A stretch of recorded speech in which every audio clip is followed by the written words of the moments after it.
Usikae chini. Kaa hapo juu ya kochi. Unamjua yule? Unamjua yule?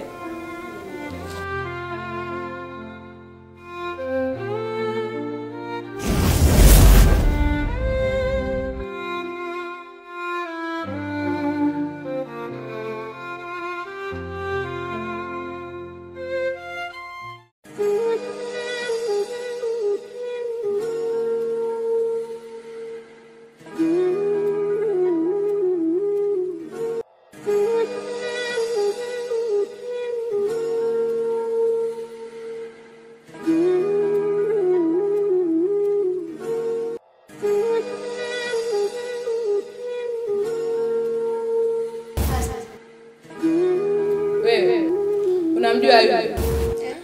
Unamjua yule?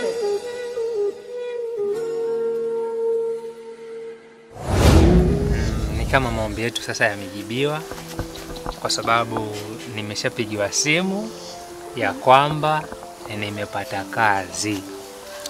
Serious girl? Ya, tangu lini nikakudanganya mimi? No babe, wajua mambo yako kundangana jokes zako nyingi ndo wamisipendi.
Alafu anakupendea hivyo.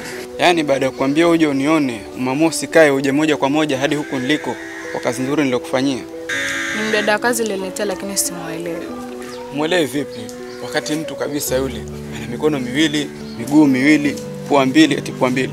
Pua moja na masikio yake mawili. Ni kipi usichokielewa? Simuelewi na mume wangu. Hisi sikali sio. Nimetoka kijijini. Alafu ile moja tu, zipo nyingi. Alafu pale mmempata akiwa bado hajapendeza.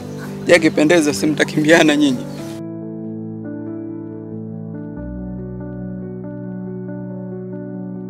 Hivi imekuaje mpaka Ikra akapajua hapa? Na hata kama ni kutafuta kazi, basi apite nyumba zote hizo hadi kuingia hapa.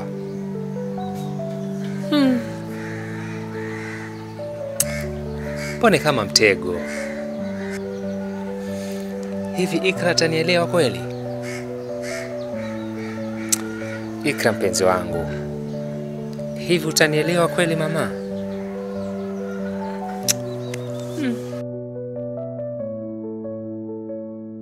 Hebu acha masiara, sio kila wakati wa kucheka. Tatizo lako nasumbuliwaga na wivu. Punguza wivu basi kidogo. Wivu lazima niwe nao, maana mtu hulinda chake. Mume wangu alipomwona mdada wa kazi, alizubaa. Naye naangalia mdada wa kazi nakuta naye pia amezubaa. Wakabaki wakitizamana, hata sielewi. Du, ni picha hilo, Ndipo nakwambia sielewi. Sikia nikueleze. Unajua yule da anatokea kijijini. Na huku ni mgeni. Kwa hiyo kushtuka ni jambo la kawaida kwake. Wewe sijui unamchukuliaje, lakini mimi nadhani wewe unasumbuliwa na wivu. Punguza wivu. Tatizo lako unasumbuliwa na wivu. Ama waleta story nyingi ndio nikwepe kile tulichokubaliana. Nipe changu basi.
Mami, usiogope na wala haufai kuniogopa. Alafu dada yako hayuko pia. Dia, hebu nitizame vizuri. Ni mimi Hamisi, mpenzi wako wa kule kijijini. Hata hivyo, namshukuru Mungu kwa kunikutanisha tena na wewe kwa mara nyingine. Ama kweli milima haipo. Ikra.